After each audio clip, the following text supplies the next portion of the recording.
a big money fear you experienced along the way? What's some big money thing that happened that you really had to take a second, third look at and face your money fears? Well, it might be a time when I didn't have any. That's pretty fearful, right? Yeah. I want to be more pointed about that question. We actually did your quiz sometime back. Cool. And the one thing that I saw in the quiz, the one question you said, which one of these answers really makes you cringe, or like it makes your blood pressure rise or whatever. And it was the one more thing, right? One more thing. And that's because I'm much, much better at it today, delegation, right? And it's a matter of finding the right people to help in the business. But at some point, when you're an entrepreneur, usually in the very beginning, it is you. And you're trying to figure it all out, and you're trying to do everything to the best of your ability until you can afford to hire people on. And that was where I got stuck for the longest time. It was my fear was that if I bring in more money, then there's just going to be more jobs for me, right? And so that's kind of where I was stuck for a while.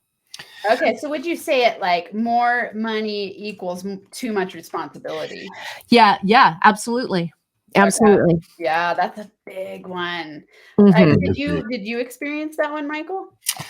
Not quite. With your permission, I'd like to share a revelation rather than a fear that happened with me in business, if I could. Awesome. Yeah, go for it. In that just a little bit. I knew this dude out when I was in California and in my office in Irvine, and I go to dinner with this guy, and we're eating, and I'm talking about my plans, and I'm talking about $30 million worth of plans. This has been about 10 years ago, about $30 million worth of plans, and he throws his fork down. Like all pissed off, just like throws his fork down. He goes, "You should be thinking 300 million."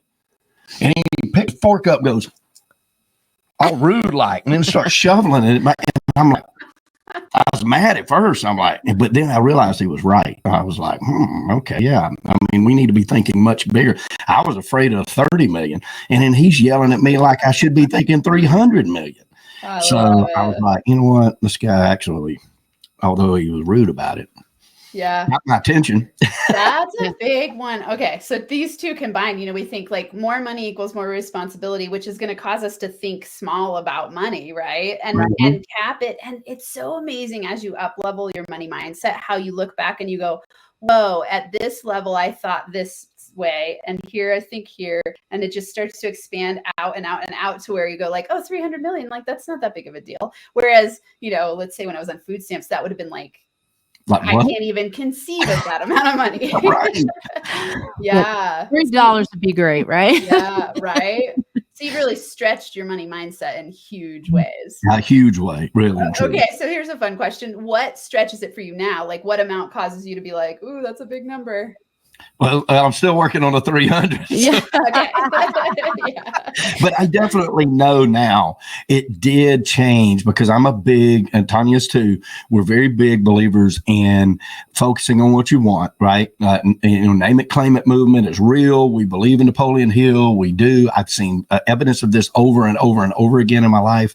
So, I mean, the numbers are billions now. They really are. Yeah, cool. So when I think about how the organizations will look 10 years, 15 years down the road, I'm thinking in billions with a B, not millions with an M. So, and I definitely see that as possible. Expanding empire and belief system around what's possible to create and how much impact you can actually have. Exactly. Yes. And also going back literally in my life and looking at how I started.